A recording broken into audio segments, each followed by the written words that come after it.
Récemment, un débat avec l'intellectuel Jordan Peterson a fait le tour d'Internet, mais pas vraiment pour les bonnes raisons. Beaucoup l'ont vu comme un échec total, et c'est un cas d'école sur la manière dont une conversation peut complètement dérailler. Alors regardons de plus près ce qui s'est passé. Cet échange, ça résume tout en fait. Dès le départ, on sent une tension, une sorte de malaise, une hostilité qui a mené à une rupture complète de la communication. Pour bien comprendre pourquoi ça a coincé, il faut d'abord regarder le concept de l'émission Jubilee. L'idée, c'est un chrétien face à 25 athées. Un format déjà explosif, mais un problème fondamental est apparu avant même que la première question soit posée. Imaginez un peu la scène. On a 25 participants qui ont préparé leurs arguments pour débattre avec un chrétien assumé. Et là, ils découvrent que la personne en face d'eux, ne revendique pas cette étiquette. Ce refus a tout de suite semé la confusion et a donné un ton très très étrange à toute la discussion. Ok, alors plongeons dans le vif du sujet. On peut décomposer cet échec de communication en 3 grands conflits. Et ensuite, on tirera le bilan de tout ça. Le premier gros point de friction, c'était vraiment des désaccords profonds sur la manière d'interpréter les textes sacrés, surtout sur des sujets aussi lourds que l'esclavage ou le génocide. Voilà la question qui a mis le feu aux poudres, qu'a lancé l'une des parties les plus tendues du débat. Et elle a tout de suite mis en lumière 2 visions du monde qui sont diamétralement opposées, même si elles se basent sur les mêmes textes. On se retrouve donc avec 2 lectures qui ne peuvent pas être plus différentes. D'un côté, Peterson qui dit « Regardez l'Exode, c'est l'histoire d'une libération, c'est donc un message contre l'esclavage ». De l'autre, ces contradicteurs qui répondent « Oui, mais juste après, il y a des lois qui expliquent très précisément comment posséder des esclaves ». Et pour appuyer leur point, les critiques de Peterson ne sont pas venus les mains vides.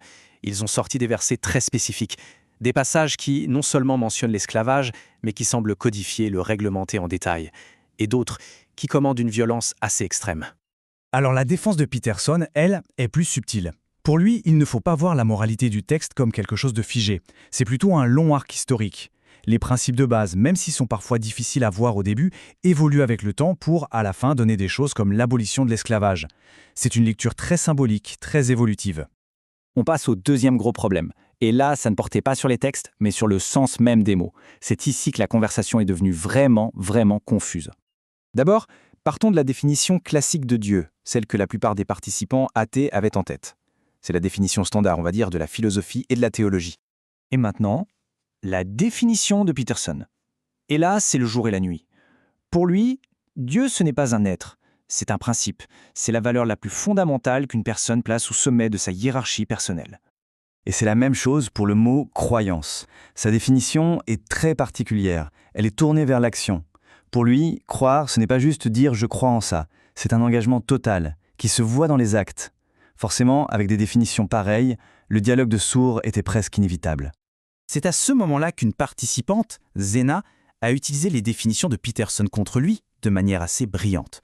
Son raisonnement était simple.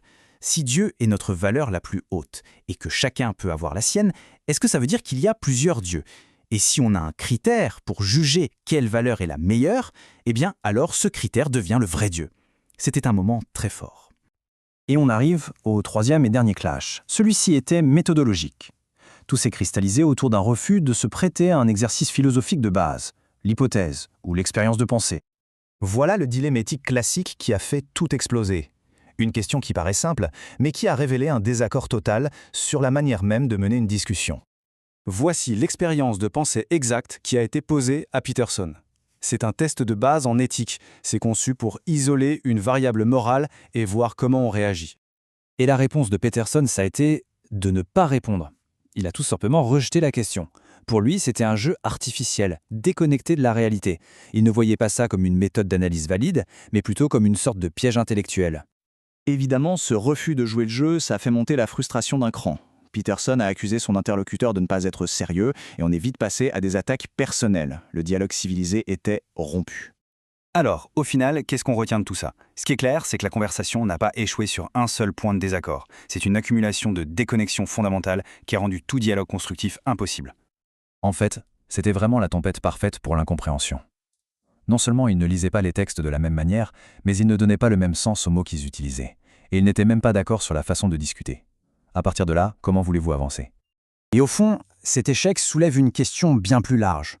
Quand les fondations même d'une conversation, le langage, l'interprétation, la méthode sont contestées, comment peut-on encore se parler ? C'est une question qui est absolument centrale aujourd'hui, dans une époque où le dialogue public semble de plus en plus fracturé.